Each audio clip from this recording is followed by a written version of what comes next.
Olá, amigos, sejam bem-vindos a mais um vídeo do meu canal. Eu sou o Lucas Knaip e vamos falar da Fórmula 1. Tivemos o Grande Prêmio do México, que para os mexicanos não foi um dia muito legal. Para Max Verstappen foi uma corrida como qualquer outra, né?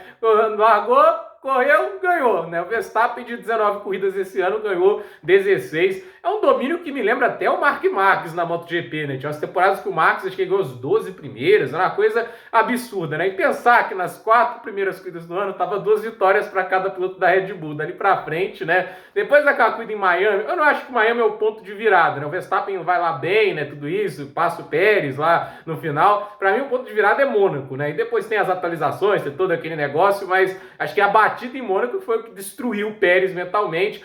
E hoje, né, a gente vai falar do Pérez e tudo isso, mas uma coisa que eu tô um pouco frustrado é com a Ferrari, né? Porque não basta ser incompetente na estratégia e tudo isso, né? Eu acho que os pilotos deles estão muito moles quando se trata de disputar a posição com o Max Verstappen. Porque assim, largaram nas 2 primeiras posições, né? E assim, estão ali nas 2 primeiras posições, pode fazer toda uma estratégia, né? A gente já viu estratégias muito ruins para tentar se defender, como foi o caso da Mercedes em 2021, em que o Bottas dá o lado de dentro para o Hamilton e ele deixa a tangência ideal para o Verstappen. Eu já até bom citar o Bottas, porque isso remete até o Pérez ao que ele fez hoje, né? Porque é aquela história, né? Talvez se o Bottas fizesse o que o Leclerc fez hoje na questão de freada, ele teria batido no Verstappen e feito um bom jogo de equipe, né? Porque, e não estou dizendo que o Leclerc está errado, ele tentou estender a freada até para se proteger do Pérez, mas a questão é, a gente teve essa largada e tudo isso, e o Leclerc não faz o esforço necessário para proteger o lado de dentro na primeira curva, entende?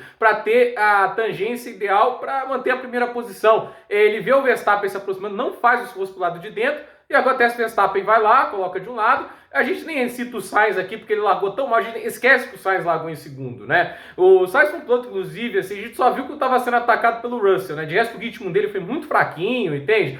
Mas assim, olha, a gente teve ali a largada e assim, o Leclerc não faz o esforço para proteger pro lado direito, ele ficou na pior situação possível, ele ficou no meio da pista, que é o pior ponto para se frear, porque tem gente vindo por fora, por dentro, né? E o Pérez, né? A gente tem que falar uma coisa aqui, que já cornetaram demais o Pérez lá na transmissão e tudo isso, viajou, né? Mas ele tentou ir para a liderança, né? Porque assim, no final das contas, ele largando na 5ª posição, a Ferrari largou tão mal que o Verstappen não teve tanto vácuo, e ele foi muito para a parte de dentro da pista, e ele foi puxado pelo vácuo ali do Leclerc, ele larga muito bem, isso tem que ser dito, né? Ele supera o Ricardo no pulo, supera o Sainz também com o passar da reta, e ele chega ali na freada, basicamente lado a lado com o Leclerc, né? E a expectativa do Pérez era que o Leclerc desse uma de Bottas, por estar ali encaixotado entre os dois, né? O Leclerc talvez ia tirar o pé, porque não ia dar para segurar. Mas o Leclerc foi agressivo, o Leclerc sempre é agressivo, né? E assim, né? Eu acho que o Pérez poderia ter tentado fazer a tomada mais aberta, mas é aquela história, né? Tipo, se o Leclerc não tivesse tocado nele ali, ele teria ido para a ponta, né? Porque ele tinha colocado ali numa posição boa, ele estava emparelhado com o Verstappen, mas a tangência para a curva do lado dele era muito melhor. Então, assim, porque ele estava fazendo por fora, podia carregar mais velocidade e provavelmente teria tomada da curva 2 por dentro. Então, assim, ele viu a janela para ir para a ponta, né? E ele falou uma coisa interessante na entrevista, que disse que tentaria de novo porque era a vitória que importava, né? Ele tá numa condição, né? Tipo assim, ele pode pensar em vice-campeonato, podia ter freado ali, ficado em terceiro, com o passar da corrida superar o Leclerc, que era uma coisa natural, o carro é melhor, né? Tipo, o ritmo de corrida da Red Bull é melhor. A questão é, ele tentou a vitória, né? Óbvio que, assim, o vice-campeonato é importante, tudo isso, mas acho que para ele uma vitória em casa seria muito maior, né? Ele viu a janela, tentou, só que assim, eu acho que ele devia ter feito a tangência um pouquinho mais aberta, né? E eu acho que ali, eu não sei se ia evitar o contato de qualquer maneira, mas no final das contas ele exagerou ali, foi agressivo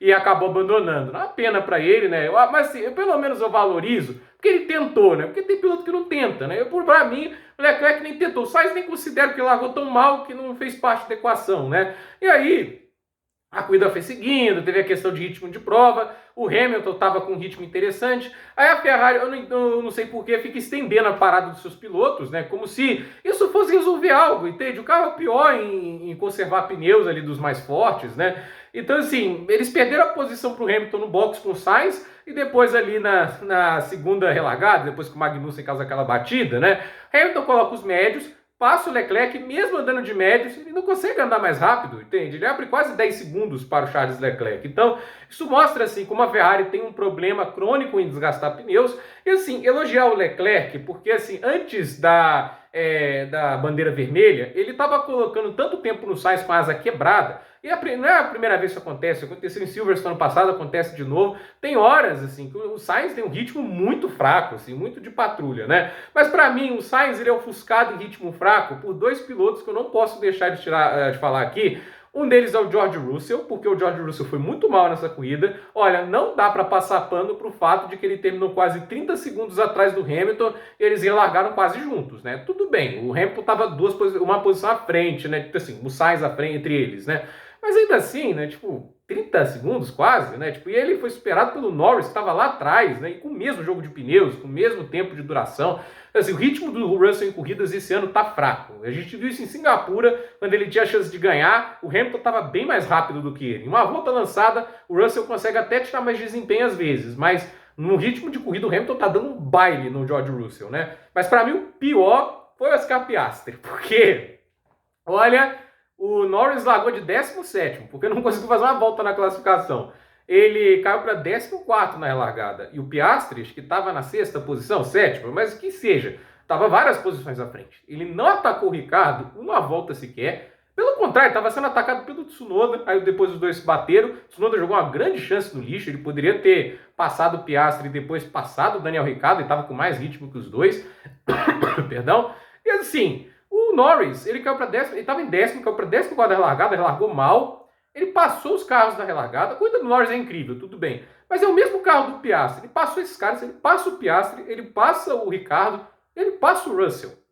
Então, assim, carro a McLaren tinha. Mas só o piloto estava extraindo o desempenho verdadeiro dele. Ah, o primeiro ano dele. E, gente, já a 20ª corrida do ano. Já está na hora ali do Piastri conseguir o desempenho um pouquinho melhor do que isso, né? 20ª corrida do ano. É mais, né? Pelo amor. E, assim, perdão.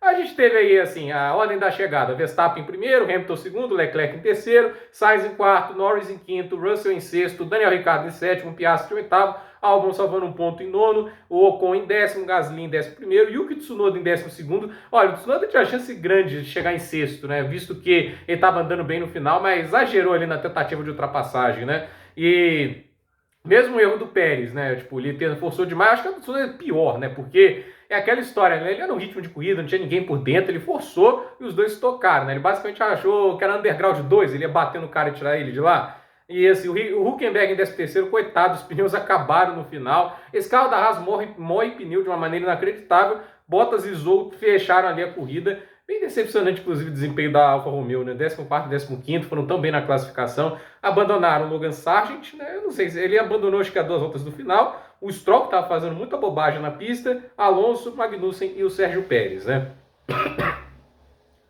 Com esse resultado, né, os 25 pontos do Max Verstappen, ele chega a 491, o Pérez tem 240, o Hamilton tem 220, porque ele fez a volta mais rápida também. O Alonso ficou com 183 e o Sainz chega também, acho que a 183. O Norris vai a 169, o Leclerc vai a 165, o Russell com esse sexto lugar, ele vai para 151, o Piastri com esse oitavo, né, ele vai para 87, perdão, tá duro aqui, gente, e o Ocon com o 10º vai para 45, o Albon vai para, com esse nono lugar, 27, e o Daniel Ricciardo ele vai passar até o Guan Yu Zhou na tabela de pontos, porque com esse 7º lugar ele marca 6 pontos, então já fica 2 do Tsunoda. O Tsunoda tinha chance de marcar pontos, mas jogou tudo fora ao tentar ultrapassar daquela maneira. Próxima corrida, Grande Prêmio do Brasil semana que vem, circuito de Interlagos, promessa de uma corrida interessante. Interlagos sempre entrega espetáculos melhores, mas detalhe, corrida sprint. Fazer o quê? Né? Assim, pelo menos aqui funciona, né? Então, gente, por esse vídeo é isso. Dúvida nos comentários, deixe seu like, se inscreva no canal, compartilhe esse vídeo e até o próximo vídeo.